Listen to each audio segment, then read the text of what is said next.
Hello friends, welcome back to channel महापुरुषों की बातें। साथ संगत जी सबको प्यार भरी राधा स्वामी। आइए सुनते हैं कुछ प्रेरणादायक वचन। ये वचन राधा स्वामी सत्संग व्यास द्वारा प्रकाशित पुस्तक रूहानी फूल में से लिए गए हैं। इस पुस्तक के पेज नंबर 12 पर हजूर महाराज जगत सिंह जी गुरबानी के शब्द जग होमे मैल दुख पाया मन लागी दूजे भाई पर सत्संग फरमा रहे हैं। आप फरमाते हैं, मैं पहले भी कई बार अर्ज कर चुका हूँ कि मालिक ने इंसान को इस खूबी के साथ बनाया है कि जो कुछ रचना उसने बाहर रची है वह सब इसके अंदर भी रख दी है और आप भी अंदर ही आ बैठा है। इसलिए जिसे उस मालिक से मिलने की चाह है उसके लिए सब ऋषि मुनियों का यही कहना है कि मालिक को अपने अंदर ढूंढना चाहिए। अगर बाहर ढूंढे तो वह बाहर कहीं नहीं मिलता। बाहर क्यों नहीं मिलता? क्योंकि इससे जो साधन आंखें, कान, नाक, मुंह वगैरह मिले हैं उनकी ताकतें इसको अंदर नहीं जाने देती। पर जब वह अंदर जाता है तो वहाँ आंखें भी और हैं, कान भी और है, नाक भी और है, मुंह भी और है। वे आंखें ये नहीं, वे अंदर हैं। अगर अंदर जाकर तलाश करें तो वह मिल जाए। अंदर जाकर उस शक्ति को देखो, उसे धारा कहो, धुन कहो, शब्द कहो, नाम कहो या आवाज़ कहो। वह सचखंड से चलकर कुल खंडों ब्रह्मांडों को बनाती हुई यहाँ मस्तक पर आती है। वेद उसी को नाद कहते हैं। नाद का अर्थ है आवाज़। ऋषि मुनियों ने उसे आकाशवाणी कहा है। मुसलमानों ने उसे निदायस्मानी कहा है। आसमान से आवाज़ आ रही है। शम्स तब्रेज उसे बांग कहते हैं, निदा भी कहते हैं। गुरु साहिबान ने उसके कई नाम रखे हैं। क्योंकि उसके अंदर आवाज़ है इसलिए उसका नाम शब्द रख दिया है। क्योंकि वह हमेशा कायम और स्थिर है, कभी बदलता नहीं है, इसलिए उसे सच कहा है। जितनी भी यह रचना है वह बदलती रहती है, इसलिए गुरु साहिब ने उसे कूड़ कहा है। गुरु नानक साहब कहते हैं, कूड़ राजा, कूड़ प्रजा, कूड़ सब संसार। इस शक्ति के द्वारा कुल मालिक ने सारी सृष्टि की रचना की है, इसलिए उन्होंने उसका नाम हुक्म रख दिया है। वह आप भी अमर है, इसलिए जो अपने आप को उसके साथ जोड़ता है वह भी अमर हो जाता है, इसलिए उसका नाम अमृत रखा गया है। जिस अमृत को पीकर हमें अमर होना है वह बाहर नहीं है। अंतर में जो धुन हो रही है वह अमृत है। क्योंकि वह मीठे से मीठा राग हमेशा चल रहा है, कभी बंद नहीं होता, उसे कीर्तन कहते हैं। बाहर का कीर्तन तो हमें घंटे 2 घंटे करके छोड़ देंगे, पर जो अंदर का कीर्तन है वह हर समय हो रहा है। यह सब महिमा उसी नाम की है। नाम धर्म खंड से ज्ञान खंड, सरम खंड, कर्म खंड को पार करता हुआ सच खंड तक चला आता है। मैं बाहर गया, वहाँ लोगों ने सवाल किया कि बाहर किसानों ने आपस में लड़कर कई सिर फोड़े हैं, लेकिन किसी को सचखंड और खंड ब्रह्मांड नजर नहीं आए। मैं तो यह कहता हूँ कि संसार धर्म खंड है और आगे इसमें सूक्ष्म ज्ञान खंड है, आगे उससे भी सूक्ष्म सरम खंड और कर्म खंड है, तथा और आगे उससे भी सूक्ष्म सचखंड है। क्या ये लोग स्थूल या जड़ मंडल हैं? नहीं, ये इन आँखों के द्वारा नहीं देखे जा सकते, क्योंकि ये सब खंड ब्रह्मांड मन के पर्दे के पीछे हैं। पहले शरीर को स्थिर करो, मन को एकाग्र करो, फिर खंडों ब्रह्मांडों से होते हुए सचखंड चलो। अब जिन्होंने अपने ख्याल को अंदर से अंदर ले जाकर उस आवाज़ के साथ जोड़ लिया वे अपने घर चले जाएंगे। इस रास्ते को नाम मार्ग कहते हैं। और जब तक मन बाहर दौड़ता है तब तक हम 9 द्वारों को नहीं छोड़ते। हम मन के मार्ग पर हैं, मन ने हमें पकड़ रखा है।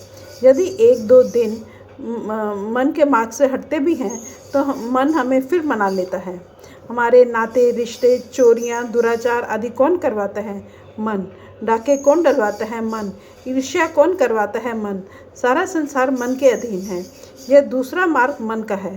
पहला मार्ग शब्द या नाम का मार्ग है, यानी नाम को पकड़कर सीधे अंदर जाना। दूसरा बाहर मन का जो दुनिया में प्रवृत्त होना मन मार्ग है। मन मार्ग में जो कुछ किया उसका फल भोगना पड़ता है। जो पहले किया उसका फल अब भोग रहे हैं, जो आगे करेंगे वे आगे भुगतेंगे। इस तरह हम फिर से जन्म मरण के दायरे में आ जाते हैं। यहाँ जन्म मरण है, वहाँ दुख साथ ही है, चिंता और भ्रम साथ ही है। हमें तो यह भी पता नहीं कि 5 मिनट बाद क्या होने वाला है। पर जब इंसान नाम जपता है, उसको होश आता है, उसकी अकल स्थिर हो जाती है, उसे सच और झूठ का पता लग जाता है, उसका भ्रम दूर हो जाता है, वह अपने घर पहुंचने की कोशिश करता है। कोई भाग्यशाली जीव ही इस नाम मार्ग पर चलता है। गुरु साहिब ने यह मन मार्ग का हाल बताया है। जरा विचार करो, गुरु अमरदास जी ने क्या फरमाया है। आप फरमाते हैं, सारे संसार की आत्माएं अपने अंशी अर्थात नाम को छोड़कर मन के दायरे में आकर इंद्रियों के रास्ते बाहर निकलकर दुनिया में आ गई। आत्मा को यह पता न रहा कि उसका पति कौन है। वह नहीं जानती कि वह सतनाम की अंश है और सतलोक से आई है। मन के कहे उसने दुनिया के जितने भी काम किए, उनसे मैल ही मैल के पर्दे चढ़ते गए। आंखों से देखता है, यह मैल चढ़ गई। जो दुनिया की बातें कानों से सुनी, यह भी मैल चढ़ गई। दुनिया की चर्चा की, यह भी सब मैल इकट्ठी करनी है। यह नहीं कि जीव मरकर इंसान के बाद फिर इंसान ही बने, नहीं, यह कभी सांप, कभी कुत्ता, कभी बिल्ला, कभी सुअरवादी बनता है। नाम मार्ग को छोड़कर वह और नीचे की ओर चला जाता है।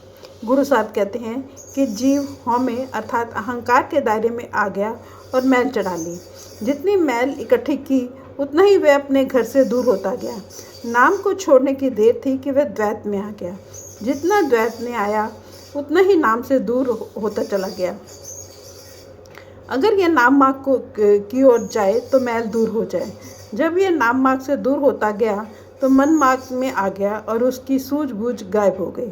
हजूर महाराज जी फरमाया करते थे, एक बहुत बड़ा सुंदर लैंप हो और हम उस पर एक बारीक कपड़े का पर्दा चढ़ा दें तो उसे देखकर लोग कहेंगे कि रोशनी साफ नज़र नहीं आती।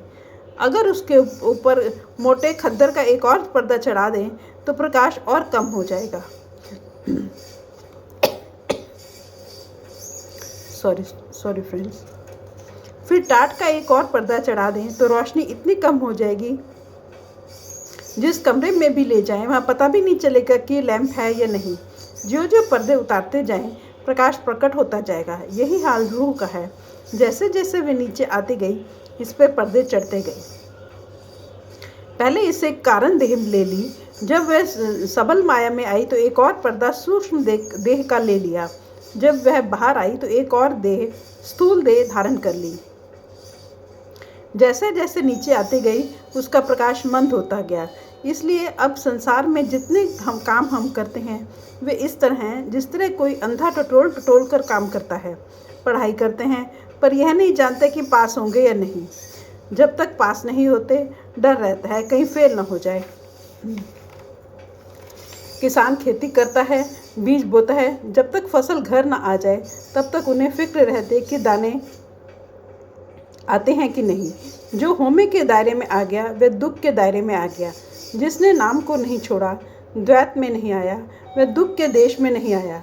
जैसे हमारी सरहद है तो लकीर ही, इस तरफ पैर रखें तो अपना देश है, उस तरफ पैर रखें तो पराया देश।